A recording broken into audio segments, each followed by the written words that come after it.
Good morning. I know I'm not dressed the way I usually am when I do a video, but I'm about to go outside. I love to garden. Outside in the garden is my prayer closet. And one of the things I'm going to plant this morning are sunflower seeds.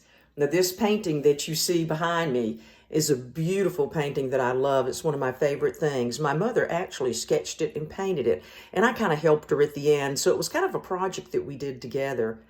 I love sunflowers. They're bright, sunny, yellow petals, and they love the sun, and they'll actually turn toward the sun as they grow. It's one of my all-time favorite flowers. But there's something about the sunflower that you might not know. Most of us think about the sunflower seeds we eat, when you're going to the ball game or something like that. And what do you have to do before you can actually get that seed? You have to crack that outer shell of the seed. In fact, I love seeing a lot of boys sometime when they're playing ball, they'll put a whole mouthful of them. I don't know how they do it. And they crack open that shell and then they get that nice little seed in the inside. Well, those seeds are good to eat, but when you're trying to plant sunflowers to grow, you've got to do something about that hard outer shell. So this morning, I took a little bit of a shortcut. And no, this isn't a pot of black bean soup, although it kind of looks like it. What I've done is I've taken the sunflower seeds, and you can see this is the hard black shell of them. And I have put them in warm water. Well, the water tends to cool off, of course. So I've got a little thing under this bowl here, and I put it in cast iron skillet, which I had preheated. Cast iron holds the heat beautifully. So this is quite warm water that I have got them soaking in. And I'm soaking them in this warm water to help crack that hard outer coating. Because if the hard outer coating is not cracked, that little seed will not germinate. It will not grow. It will not grow into the beautiful plant that God made it to be. And of course, that's what I'm talking about this morning. Last Sunday, we celebrated Pentecost Sunday.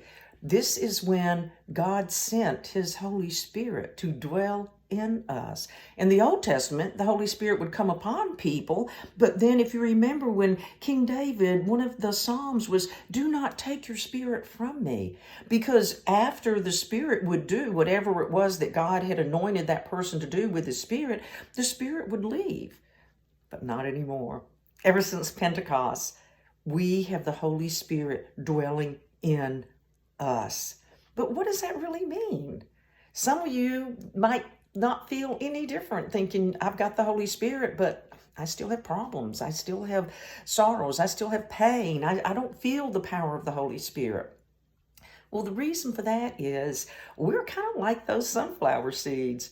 We have this hard shell, our own will, our willpower, that God has to kind of break down. He has to kind of get us into some hot water before we can soften and give up our will and our control before the seeds of the Holy Spirit that live in us can grow into these beautiful flowers that we see, to grow into the person that God created us to be.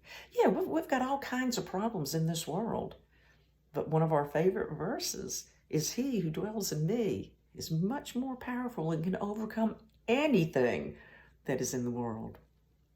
We talked a good bit about that last Sunday. You can go on Facebook and look up the sermon, or on our YouTube channel. And then this Sunday, we're also going to talk a lot more about what it means to have the Holy Spirit in us and how we can tap into His power that dwells in us. I hope you'll join us. I look so forward to seeing you and speaking with you. And as always, please send me an email or give me a call. Let me know if you have any questions or comments. Hope you have a wonderful week. Stay focused on Christ. Bye, everyone.